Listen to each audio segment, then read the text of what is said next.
كي درتو؟ لاباس عليكم؟ نتمنىكم تكونوا بخير وعلى خير. اليوم ان شاء الله بغيت نشارك معكم فطيره بعجينه المسمن في الفرن بلا كريم باتيسري اللي كتجي رائعه وزوينه، والقرمشه يا سلام. نتمنى تجربوها. قبل ما نبداو فيديو، لا عجبكم فيديو ما تنساونيش بلي لايك والاشتراك في القناه باش يوصلكم كل جديد قناه زينب. نبداو على بركه الله، ندوزو المقادير وطريقه التحضير. كنحتاجو جوج لايف ديال الدقيق اللي غربلته من قبل 500 غرام، وعندي معلقه كبيره من الكونفيتير، يمكن لكم تعوضوه بالعسل.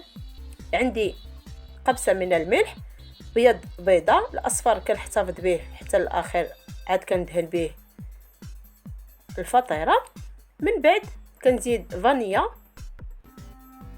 ما كنضيفش الخميره نهائيا، كنكتفي غير بهاد المكونات، كنبسبس الكل على هاد الطريقه. من بعد كنجمعها بالماء يكون دافي، ما يكون سخون بزاف، وكنبدا كنجمعها على هاد الطريقه. كندلكها غير شويه، ضروري تدلكوها شويه وتخليوها كترتاح. انا خليتها ارتاحت ساعه ونص. قد ما ارتاحت كتجي زوينه. صافي كنجمع الكل على هاد الطريقه.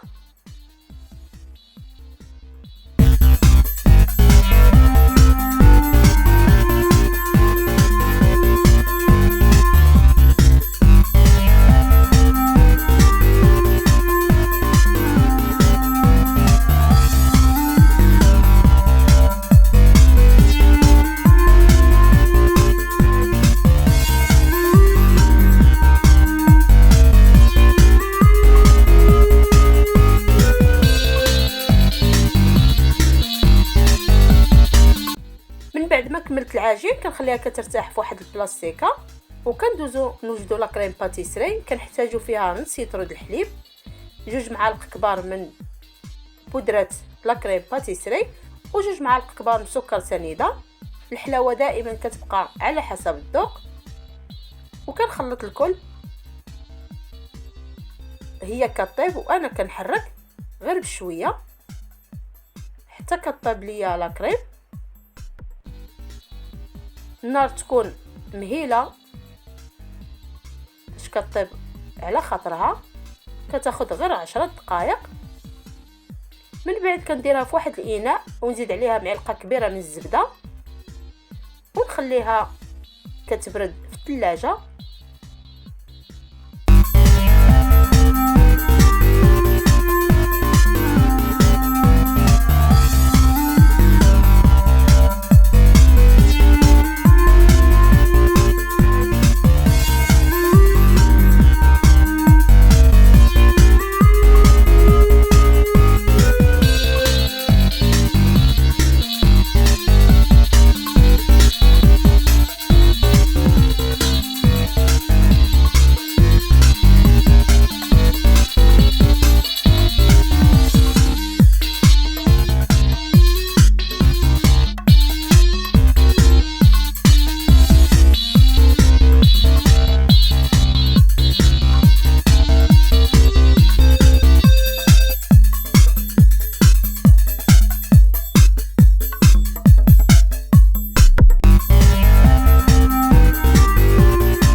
بعد ما ارتحت ليا العجين كنكورها كويرات صغيره، 6 ديال الكويرات، وكل 3 كنديرهم في مسمنه وحده، يعني بحال اللي كنقسم العجين على 2. كنطلق المسمنه الاولى، كندير شويه ديال الدقيق باش ما تلصقش ليكم ملي تكونوا كتطلقوها. يمكن لكم تعوضوه بالنشا. وكندير زبده مذابه وشويه من السميده، هي باش كنفرق المسمن. من بعد كنديرها في واحد اللاطه، كندير فوق منها لا كريم باتيسري و2 ديال التفاحات اللي قطعتهم برقاق. من بعد كندير واحد الفانيلا من الفوق.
كملتها كندهنها بصفر بيضه وشويه ديال الحليب وكنقسمها.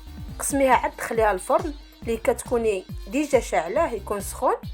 شعلي من التحت حتى كطيب، عاد كتشعلي من الفوق وكنعطيها لمده ساعه كطيب على خاطرها. راه كتجي زوينه، غير جربوها. من بعد ما خرجتها من الفرن كندهنها بالناباج، وتزيين دائما كيبقى على حسب الرغبه. يمكن لك تزينيها باش ما بغيتي او لا يمكن لك تخليها كما هي، راه كتجي زوينه وبنينه، غير جربوها.